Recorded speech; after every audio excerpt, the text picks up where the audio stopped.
Hi, I'm Dave Raymond, and I've had the privilege of being able to teach students history for the past 20 years. This curriculum I developed largely as a labor of love, not having any idea if anyone really watch it. We've now learned that thousands of people have benefited from it and have found it to be something worthwhile. That's something that I find wonderfully encouraging, and I hope it is something that is helpful to you. So the history curriculum is divided up into 4 years or 4 time periods. That is designed in part to give students a better chance to actually dive deeply into each of those 4 time periods. So one of the approaches of this class that's different is we're not a textbook-based curriculum. If anything, we're a lecture-based curriculum, but then also a primary source-based curriculum. I want students to actually read the voices of the past. I want students to see how story-based this curriculum is. I want them to see how incredible the men and women of the past are, and not just have history be a series of facts or a series of demographic data, for example, that's divorced from humanity. Instead, you're looking at people. You're looking at real people who had real hopes and dreams. You're looking at real examples of God's providence in time. American history is primarily a study of us. It's a study of our founding.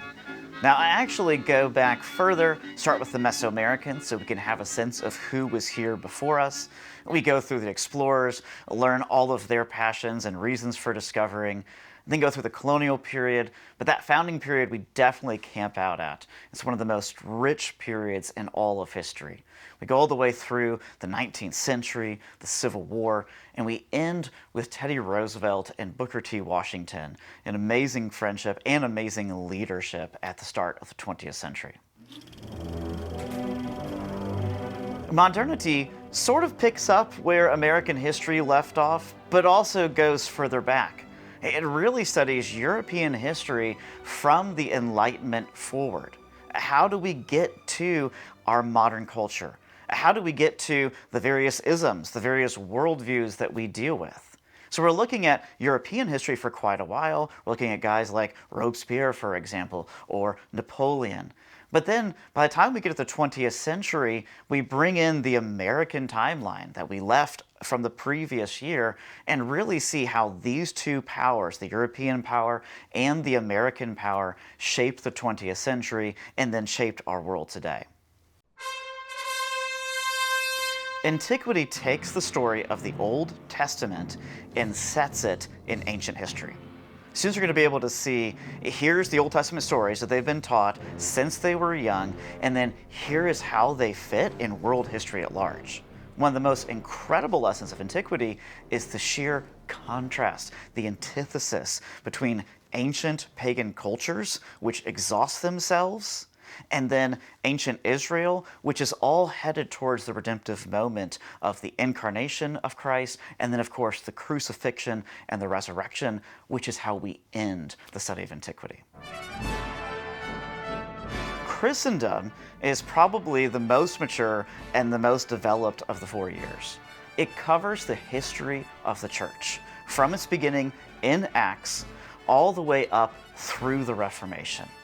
It shows that Christians can be faithful, that Christians can fail miserably and yet be redeemed. It's one of the most honest curriculums I think we've done, but also it shows the sheer vastness and the richness of the church. Everything from its art to its churches to its missionaries to its effect on culture itself. It's one of the most incredible works I think I've ever done, and is probably the best of these 4 years. So I want students to take this class, and the benefits that I'm thinking about they'll get from this class are things like historical knowledge, knowing what's actually happened in the past to help explain who we are today, but also things like realizing we're just scratching the surface. This is just an entryway into what's out there. So I want to develop a sense of lifelong learning. And I want them to do that with a critical thinking. I want them to be able to think through things biblically. I want them to be able to think through things with Christian ethics in mind. I also want them to be encouraged and to realize that God has always been faithful and continues to always be faithful. So a typical week in this curriculum looks like 5 lecture videos designed to be watched Monday through Friday. There are primary source readings to go along with the videos for Monday through Thursday, and then an exam that sort of ends the week on Friday. Beyond that, there's a weekly portfolio entry, as well as steps the students can take on their project each week as they're working towards something for the quarter. And of course, all of these things are adaptable to suit your needs.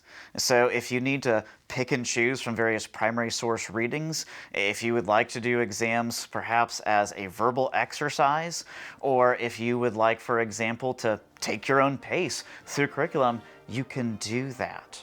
Sometimes when I end my in-person classes for the year, and there's sort of like this moment where we're all realizing, okay, this is it for the year, I'll sometimes quote a former student of mine who once said that the benefit she learned from studying history, from studying really the humanities, was to not let the old stories become old. That is, they always have life to them because they're always revealing what really matters, what's really true.